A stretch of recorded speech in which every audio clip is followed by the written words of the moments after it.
there's only, all of the sentences require a life sentence. I guess the only issue is the concurrent or consecutive nature of the sentences to be imposed.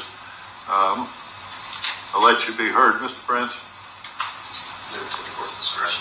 All right. Mr. Fuchs. Your Honor, the state would ask for a consecutive sentence on each, given the nature of the offenses, and the fact that there are, in fact, 4 victims in this case. They should be accountable for each one of them. I did have the clerk, I'm sorry, do we want to present a victim impact statement? No, ma'am. No, sir. Okay. All right. I had the clerk figure out jail credit. I don't know whether this was discussed with you, but I know there was some time in Minnesota. Clerk has calculated 3,002 days of jail credit. What was the starting date you used, Madam Clerk? It was, we helped with that. It was September 2nd, 2011. And he's been in custody since that Correct. date. Is there any dispute on that amount? There you go.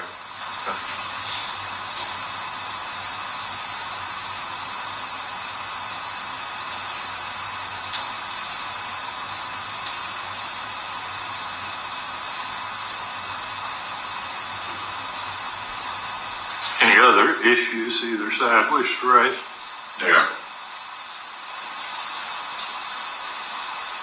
Brent? I would just ask the court recommend to the Department of Corrections he be housed as close as possible to Leon County. Okay.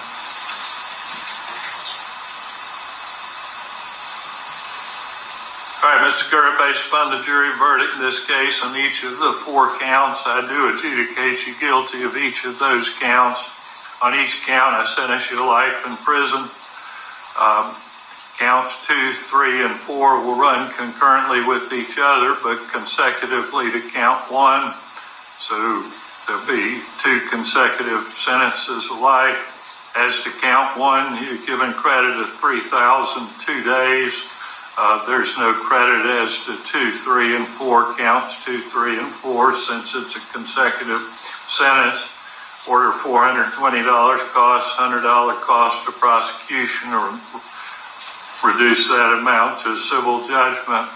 I recommend to the Department of Corrections they house Mr. Segura as close to Leon County as is feasible. Does that leave anything outstanding?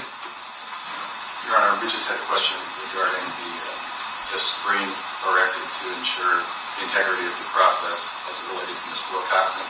Does that remain in effect, or has that expired with the end of the case now? Ms. Baker doesn't have any knowledge or information about what all happened with that. The court directed us to screen her from that. That will be part of Okay. I'll release that at this point. Anything else? Yes, Your Honor. There's also an outstanding warrant for Kelsey Kennard. We've already taken care of it on the international and the interstate aspect of it. We actually need to use the warrant as well. You want it We need withdrawn? to withdraw the warrant, yes, sir. Okay, withdraw the warrant as to Kelsey Kennard. All right, anything else from anybody? No. Mr. Segura, you have 30 days to file notice of appeal. If you can't afford a lawyer, one would be appointed to represent you. Mr. Prince, I would assume you would discuss with him his appellate rights if he desires to file an appeal, that you assist him in doing so. At that point in time, you can decide whether you wish to request public defender to be appointed to represent him, or you're going to continue to represent him. If there's nothing further, we'll be in recess.